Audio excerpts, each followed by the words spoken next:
ආයුබෝවන් හැමෝටම මුලින්ම මට උගලන්ට ගොඩාක් thank you very much කියන්න ඕන because I hit my 10,000 subscribers actually a couple of days ago. It's because of you guys. It's all because of you guys. ඉතින් උගලා මගේ channel එක subscribe කරලා ඒ වගේම ඒ ලස්සන ඒ sweet comments ඒ වගේම messages ඒ වගේම මගේ videos like කරන හින්දා මේ හැම දෙයක්ම හින්දා තමයි ඉතින් මම මෙච්චර දුර ගමනක් ආවේ. මම මුලින්ම ඇත්තටම මගේ channel එකේ පොඩ්ඩක් slow වුණා videos මම regularly දැම්මේ නැහැ. Sorry. Videos මම හරියටම දැම්මේ නැහැ. නමුත් දැන් පොරොන්දු වෙනවා. It will never happen again. I will definitely working on this. ඉතින් හැමතිස්සෙම පුළුවන් වෙලාවට මම ඔයගලන්ට වැදගත් videos මම අරගෙන එනවා කියලා අනිවාර්යෙන් පොරොන්දු වෙනවා. ඉතින් අයිමත් thank you so much. Love you all guys. හරි අද ටොපික් එක මුල්ම මාස 6 ඇතුළත මගේ බබාට මම ෆේස් කරපු ඒ කියන්නේ මම මුහුණ දුන්න ගැටලු සමලින් පොදුවේ ඕනම බබෙක් හම්බුනාම මුල් මාස 6 ඇතුළත මුහුණ දුන්න ගැටලු සහ අපි කොහොමද ඒක නිරාකරණය කරගන්නේ කියලා එක. ඉතින් දැන් මම අතරම කලින් වීඩියෝස් සීරීස් එකක් ඒ කියන්නේ වීඩියෝස් 3ක් විතර අප්ලෝඩ් කරා. මම පර්සනලි මම අම්මා කෙනෙක් විදිහට මම මුහුණ දෙන්න ගැටලු ගැන ඉතින් බැලුවේ නැත්නම් channel එකට අලුත් නම් අනිවාර්යෙන් බලන්න ඔයගලන්ට ගොඩක් එක useful වෙයි. දැන් අද කතා කරන්නේ සම්පූර්ණයෙන්ම මගේ බබා ගැන.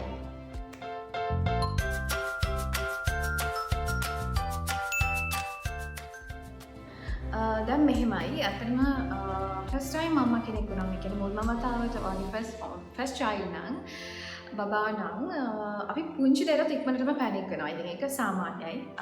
පොඩි දෙයක් වුණත් අනේ මගේ බබාට විතරද වෙන්නේ කියලා හිතනවා. දැන් මට ඇත්තටම මට සහෝදරියෝ දෙන්නෙකුයි සහෝදරියෙකුයි ඉන්නවා. ඉතින් එංගලන්තයෙන් කොල්ලම පහක්. ඉතින් ඒ කියන්නේ අපේ මිකේලා තමයි අපේ අම්මට ඉන්න එකම මිනිබිරි. ඔක්කොම ඉන්නේ කොල්ල පහක් තමයි ඉන්නේ. ඉතින් මිකේලාට අයියලා පහක් ඉන්නවා.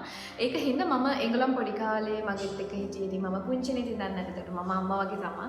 අම්මා කෙනෙක් වගේ තමයි. ඉතින් පොඩ්ඩක් එංගලන්ත හැදුන වැඩුණ දේවල් පොඩි කාලේ ඉඳන් මම පොඩ්ඩක් මට එක්ස්පීරියන්ස් එක තිබ්බා. දැන් මගේ හස්බන්ඩ් හැබැයි only child. ඉතින් ඒක හින්දා මම ගොඩාක් වෙලාවට දේවල් වල පැනික් වුණේ නැහැ. අනිත් එක ඉතින් මගෙත් එක්ක මොගල මගේ බර්ත් ස්ටෝරි එක බැලුවනම් මම කියලා තියෙනවා අපි කමියුනිටි එකක් හිටියා. ඒ කියන්නේ මගේ යාළුවෝ වගේ මගේ කසින්ස්ලා වගේ හිටියා. අපි ඔක්කොලාම එකට වගේ කන්සීව් වුණේ.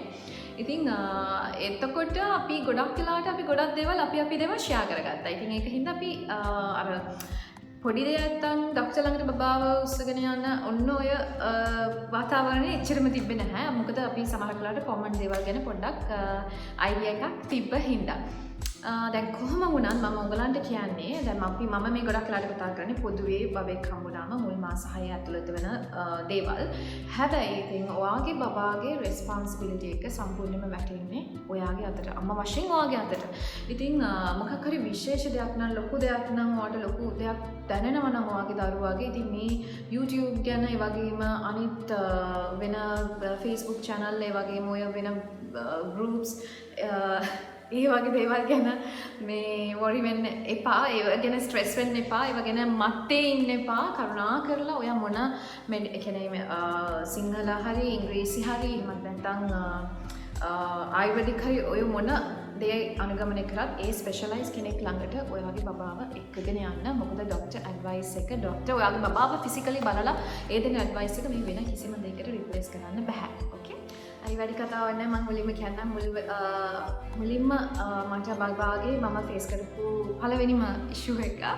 ඒ කියන්නේ දැන් බබාව ඩිස්චාර්ජ් කරලා ගෙදර ආවන් පස්සේ පස්වෙනි දවස වගේ මම හිතන්නේ ඔය 4 හරි 5 හරි වගේ දවස වෙනකොට එයාගේ මූණේ චුට්ටක් නිකන් රතු බිබිලි වගේ ආවා. ගොඩාක් නෙමෙයි නිකන් බෙල්ල දෙකකුයි මේ හරිය එකක් දෙකක් වගේ ආවා. පස්සේ ඉතින් මේක බලවම ඉතින් ගොඩක් අය කිව්වා රතගාය කිව්වා රතගාය කිව්වා මෙයායි මතයි. එක කිව්වා ඉතින් මම ගොඩක් වෙලාවට මම ඔයගේ මිනිස් කවුරුද කෙනෙක් කිව්ව පළියට දේවල් පිළිපදින කෙනෙක් නෙමෙයි. මම පොඩක් හොයලා බලනවා. නමුත් දැන් මගේ වෙලාවට මගේ ඒ කියන්නේ මම ක්ලිනික් එකේ රෙජිස්ටර් වෙලා හිටියේ ඇත්තටම. නමුත් මම ක්ලිනික් ගියේ නැහැ. ඒ උනාට ඉතින් අපිට කියලා තිබ්බේ සාමාන්‍යයෙන් බබා හම්බෙච්ච ගමන් ඒ ළඟ තියෙන ක්ලිනික් එකේ කෝල් එකක් දෙන්න. ඒකට මිඩ්වයිෆ් ගෙදරට එනවා කියලා.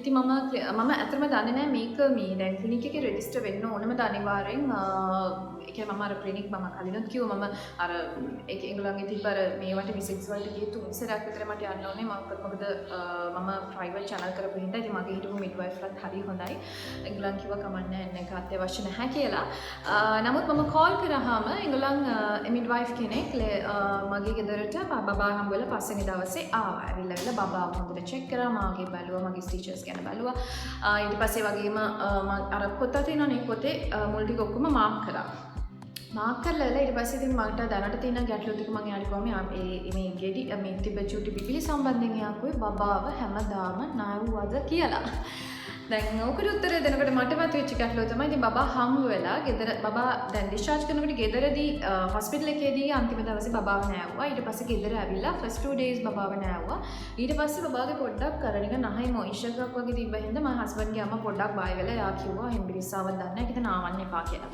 ඉතින් එතකොට යාට දවස් දෙකක් විතර නාවන එක මිස් වුණා ඒක හින්දා තමයි ඉතින් එංගලා කිව්වේ සාමාන්‍යයෙන් ඕක ඇත්තට මගේ ડોක්ටර්ත් මට කිව්වා හොස්පිටල් එකේදීත් කිව්වා අනිවාර්යෙන් ඒ වගේම අර කලින් mom to be programs වලට ගියානේ ඒ වලදීත් කිව්වා බබාව අනිවාර්යෙන් ඩේලි නාවන්න එතකොට ඒගොල්ලන්ගේ ප්‍රතිශක්තිකරණය තවත් වැඩි වෙනවා ඒ වගේම තමයි ඒගොල්ලන් ඉන්නේ amniotic fluid මේ මොනවාදර මේ වෝටර් බෑග් එක ඇතුලේ ඉන්නේ. ඉතින් ඒ වෝටර් බෑග් එක ඇතුලේ ඉඳන් එක සැරේට මේ වාතය අපේ සාමාන්‍ය මේකට එන්වයරන්මන්ට් එකට ආවම එයා ඒකට හුරු වෙන්න ඕනේ. ඒකට අපි එයාව නාවන්න එයාගේ ඒ හුරු වෙන එක වගේම තමයි ප්‍රතිශක්තිකරණය වැඩි වෙනවා කියලා.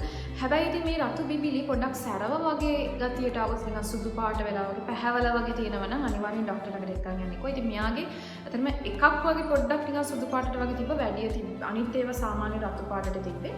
ඊට පස්සේ මම ඩේලි නාවන්න ගත්තාන් පස්සේ ඒක ඇරලා ගියා. ඉතින් ඒක තමයි අපිට බබාගේ මිකෙල්ලට ඇති වෙච්ච ෆස්ට් ඉෂුව එක.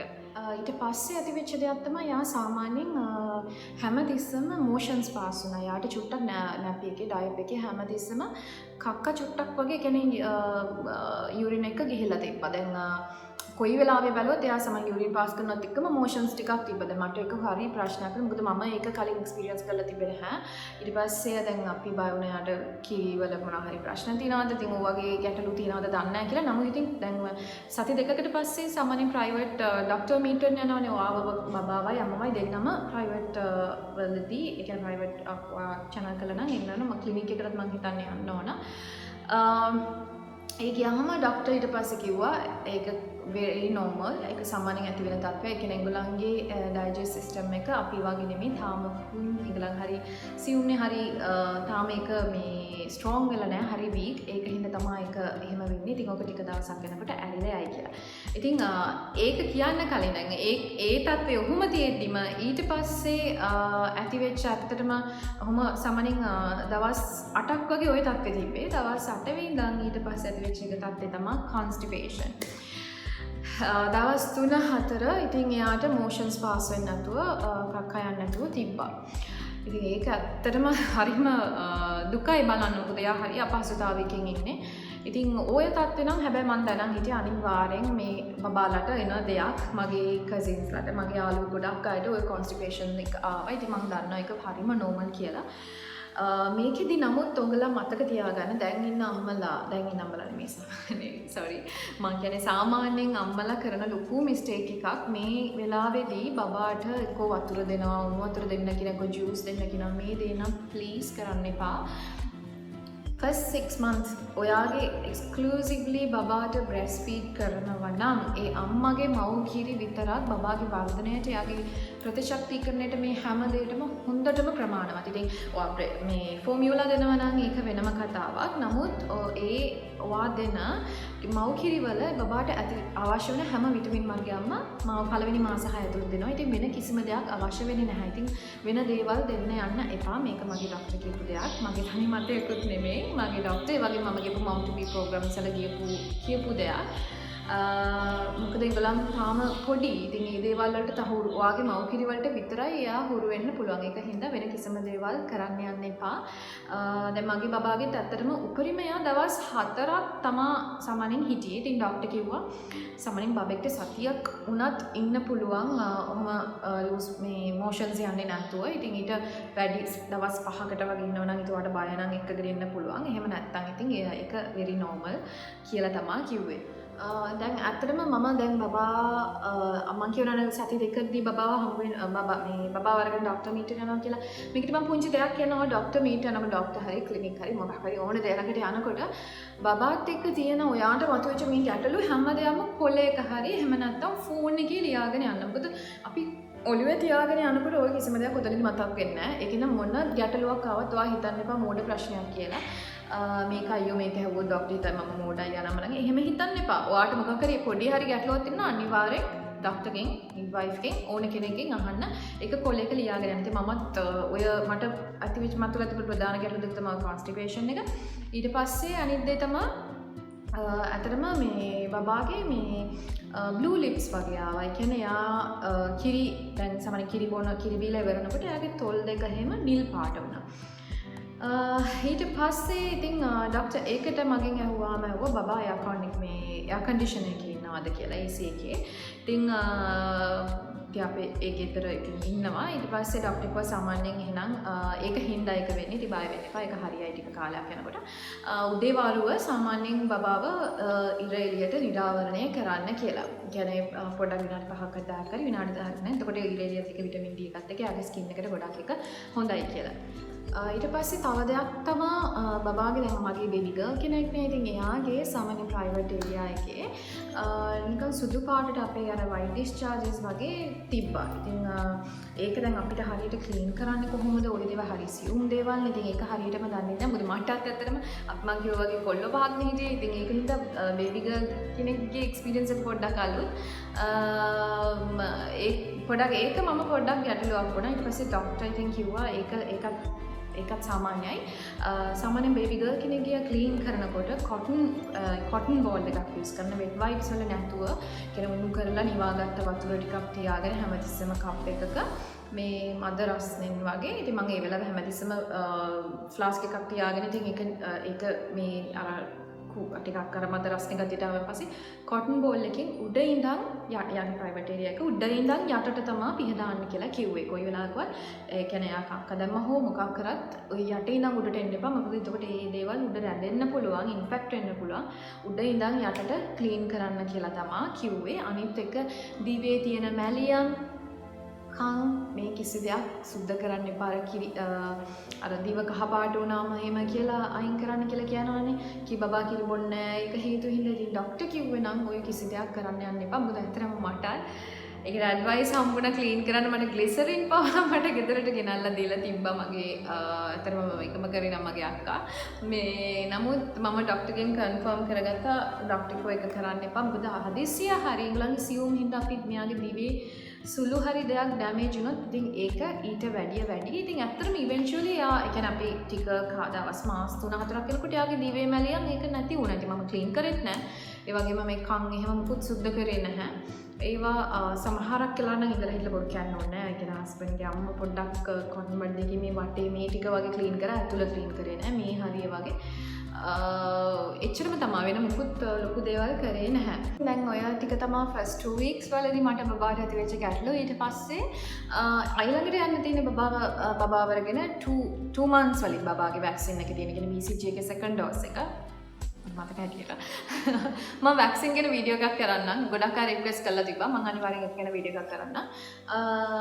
ඉතින් ඒක ඒ වෙලාවේ යනකොට ඉතින් මට තිබ්බ ගැටලුවක් තමයි බබාගේ ස්කින් එක වෙනස් වුණ එක. ස්කින් එක ඩ්‍රයි වුණ එක. සහ මෙන්න මේ ෆොටෝ එකේ තියෙන්නේ මේ විදිහට නිකන් සුදු පාට වලාකුලක් වගේ නිකන් රෑෂ් එකක්. රෑෂ් මනෙන්නේ නම් තේරෙනවා. එතන ලොකුට ඩ්‍රයි වෙලා වගේ සුදු පාට වලාකුලක් වගේ ඇවිල්ලා තියෙනවා. දැන් මේක මම දන්නවා මට ගොඩ දෙනෙක් මට මැසේජ් කරලා අහලා තියෙනවා. අපි ගොඩාක් බබාලට ඇති වෙන තත්ත්වයක් මේ තත්ත්වේ. මේකට ඉතින් ඇත්තටම හේතුවක් කියලා ඉතින් ඒගොල්ලන් කියන්නේ දැන් ડોක්ටර් මට ඒ වෙලාවේ අතර මෙයා කිව්වා ඉතින් ඒක සාමාන්‍යයෙන් එන දෙයක් බබාලගේ ස්කින් එකත් එක්ක. ඒකට කැමති නම් බාත් ඔයිල් එකක් යූස් කරන්න පුළුවන් කියලා.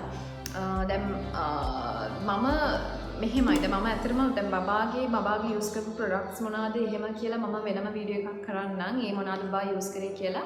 හැබැයි දැන් මම මේක කියන්න කලින් මේ දෙත් කියන්න ඕන. මගේ බබාගේ ස්කින් එකට හරියන ප්‍රොඩක්ට් සමහරවිට වගේ බබාගේ ස්කින් එකට හරියන්නේ නැති වෙන්න පුළුවන්. ඉතින් මම කියන්නේ මම යූස් කරපු එක. මේකේ ඇත්තටම මේ බාත් ඔයිල් එක මොස්ටෙලා මම මෙයාගේ අනිත් ප්‍රොඩක්ට්ස් උත් මම මේකෙන් අරගෙන තියෙනවා. මේ බාත් ඔයිල් එක විතරමයි මට හරි ගියේ වෙන කිසිම බාත් ඔයිල් එකක් හරි ගියේ නෑ. නමුත් අවාසනාවකට දැන් ලංකාවේ මේක කියන්නේ ලංකාවේ ඒජන්ට්ස් වල නැහැ. මේක ප්ලේසස් එක තැන් දෙකක විතරයි විකුණා නැති ඉබ්බේ. ඉතින් මම අවසාන මම හිතන්නේ අන්තිමට තිබ්බ ඒවා දෙක විතර ගත්තා. දැන් ඉඳලා ගාව නැහැ. ඉතින් මගේ දැන් බබාගේ එකත් ඉවරලා මම ඊට පස්සේ try කරා වෙන products මට එකක්වත් හරි ගියේ නැහැ. ඉතින් උඹලන්ට ඔයගේ ප්‍රශ්න සාමාන්‍යයෙන් මගේ දැන් කසින්ටත් ওই ප්‍රශ්නේ වෙලා ડોක්ටර් කියලා තිබ්බේ බාත් ඔයිල් එකක් යූස් කරන්න. ඊට පස්සේ වෙන සෝප් එකක් දීලා තිබ්බා. ඉතින් මේ ස්කින් එකට මම සෝප් එහෙම මුකුත් වෙනස් කරේ නැහැ. හැබැයි මම බබාගේ ලෝෂන් එක වෙනස් කරා. මම ඒ කියන්නේ ඉස්සරහට කියන්නම් බබා යූස් කරපු ප්‍රොඩක්ට්ස් ගැන. ලෝෂන් එක වෙනස් කරා. ඒ වගේම මේ බාත් ඔයිල් එක පාවිච්චි කරා. ඒ කියන්නේ බබා නානකොට මේකෙන් බින්දු දෙකක් දැම්මහම ඇති මේක නම් මාරම මම ඒකයි සමහරවිට මම ප්‍රොඩක්ට්ස් එම් පෙන්වන්න කැමති නැහැ. නමුත් මේක උගලන්ට පෙන්වන්නේ මම මේක මට ඒ තරමටම ගොඩාක් මේ ඉෆෙක්ට් එකක් බබාගේ ස්කින් එකට ගොඩාක් හොඳ වුණ හින්දා බාත් ඔයිල් එක ඊට පස්සේ යූස් කරාම ඊළඟට යාට හැමතිස්සෙම මම ඒ කියන්නේ බබාගේ ඊට පස්සේ පාවිච්චි කරපු ලෝෂන් එකට ඒ ඩ්‍රයිනස් එක ඉතින් ගියා. හැබැයි ඉතින් සමහරක් අය කියන ඕක ටික දවසක් වුණා මාස ඔය 3-4 වගේ කාලෙදී ඕක එන තත්වයක් ඒ තිබේමත් හරියනවා කියලා. නමුත් මම දන්නේ මම ඉතින් මේක පාවිච්චි කරපුව තමයි මට එක වෙනස වුණේ. ඉතින් ඔයගලන්ට ඒක පොඩ්ඩක් බලන්න. ඒ වගේ ලොකු පොඩ්ඩක් ඔයාලට ගොඩාක් බබාගේ ස්කින් එක වෙනස් වෙලා කියලා හිතනවා නම් ඔයාලට ඕන ડોක්ටර් කෙනෙක් චුනක් කරන්න. ડોක්ටර් ඔයාගේ ડોක්ටර්ට ගිහින් අහන්න පුළුවන්. ඉතින් එයා බාත් ඔයිල් එක කොහොමද කරන්නේ? ඔය බාත් ඔයිල් එකක් සෝප් එකක් දෙන එක තමයි තියෙන්නේ. ඊට පස්සේ මට තවත් දෙයක් ડોක්ටර්ගෙන් කන්ෆර්ම් කරගන්න ඕන නම් මොකද මම හරියටම බර්බ්ස් යවනවාද කියලා. දැන් බබාලට බර්බ්ස් යවන එක very important. ඒ කියන්නේ ඒ බබා නැත්තම් ඒගොල්ලන්ට මාරු විතර uncomfortable වෙනවා. මම දැන් මක්ටිගේ බබා බර්බ්ස් යනවා කියලා අපි සාමාන්‍යයෙන් පුදුස් යනකොට අපිට සත්‍යයක් ඇහෙනවානේ. ඒ සත්‍යයක් මොකුත් ඇහෙන්නේ නැති හින්දා මම ડોක්ටර්ගෙන් ඇහුවා හරියටම ડોක්ටර් මෙහෙම බබාට පුදුස් යවන ක්‍රමය හරියද කියලා. මම ඇත්තටම බබාව පුදුස් යවුවේ සාමාන්‍යයෙන් එක්ක මෙහෙම උඩ අතට තියාගෙන එහෙම නැත්තම් අර ඔඩොක්කුවේ මෙහෙම ඔඩොක්කුවේ තියාගෙන ආව මේ පැත්තට අල කරලා මෙහෙම පිටට පොඩ්ඩක් තට්ටු කරනවා. ඉතින් ડોක්ටර් කිව්වා ඒක කරන්න එපා. මේ බබාව මට අතරම පෙන්වන්න විදියක් නැහැ. බබාව දැන් අපි මෙහෙම මේ අතර වඩාගෙන බබාගේ මේ හරිය පපුව තියෙනවානේ. පපුව එයාගේ අපේ මේ ෂෝල්ඩර් එකට වගේ මෙන්න මෙහෙම තියාගත්තාම එයාගේ එතකොට එයාගේ ඔළුව මෙහෙම පල්ලෙහාට තියෙන්නේ. අපි එයා වෙලාව කිරිවමනේ ගියත් එතකොට මේ අපේ ඇඟ මේ බිමට වැටෙන එයාගේ උඩට අතට යන්නේ නැහැ. විනාඩි 10-15ක් විතර තියාගන්න කියලා. ඉතින් ඒ රාජකාරී මම හස්බන්ඩ් තමයි බාර දුන්නේ. හැමදාම දෙසම කිරි මේ දුන්නාන් පස්සේ මේ හස්බන්ඩ් බාර දුන්නා. කරන්න එතකොට යාට ඒක ගුඩුස් ඒ වෙන බර්ප් එක වෙනවා කියලා. ඉතින් ඒක අතරම ගොඩාක් ඉෆෙක්ට් වුණා. ඒ ක්‍රමේ මට හරි ගියා. ඉතින් ඔයගලන්ට ඒක කරන්න පුළුවන් කැමති නම් ડોක්ටර් කියපු ට්‍රික් එක. ඔය ටික තමයි ඊට පස්සේ මම අහන්නත් කලින් ડોක්ටර් කිව්වා ඉතින් බබාගේ හිකප්ස් යන එක හැමතිස්සම ගුඩුස් යන එක ඊට පස්සේ තව එක සැරේට මෙහෙම කරලා බය වෙන ඒවා. ඉතින් ඒ දේවල් very normal. පැනික් වෙන්න එපා. හීනෙන් බය වෙනවත් ඔය දේවල් නෙමෙයි. ඒක සාමාන්‍ය ඇති වෙන තත්ත්වයක්. ඉතින් මම ඕක ඇත්තටම දැනගෙන හිටියා. මොකද මගේ අක්කාගේ බබාලාගේ තෝක තිබ්බා. mainly ඔය ටික තමයි ඉතින් මගේ බබාගේ first 6 month මම experience කරපු දේවල්. ඉතින් තව මේ බලන වීඩියෝ එක බලන තව අය ඉන්නවනම් ඔයගලගේ බබාත් එක්ක මීට අමතරව first 6 month ඇති වෙච්ච ගැටලු ඒ වගේම මොනවද face කරේ ඒ වගේ දේවල් තියෙනවා නම් please පල්ලෙහා comment කරන්න. මොකද අනිත් අම්මලාටත් ඒක ගොඩාක් useful වෙයි. තව ඒ වගේ මට මොනවා හරි දෙයක් comment කරා නම් මම අනිවාර්යෙන් comment කරන්නම්. එහෙම නැත්නම් description box එකේ type කරන්න. තව ඊළඟට එන තියෙන වීඩියෝ එකකිනුත් ඉක්මනටම එන්නම්. මගේ channel එක subscribe කරලා නැත්නම් subscribe කරන්න. ආයිමත් මගෙත් එක්ක මෙච්චර කාලෙකට හිටියට ඒ ආදරයට ඒ කරුණාවට හැම දෙයකටම thank you very much.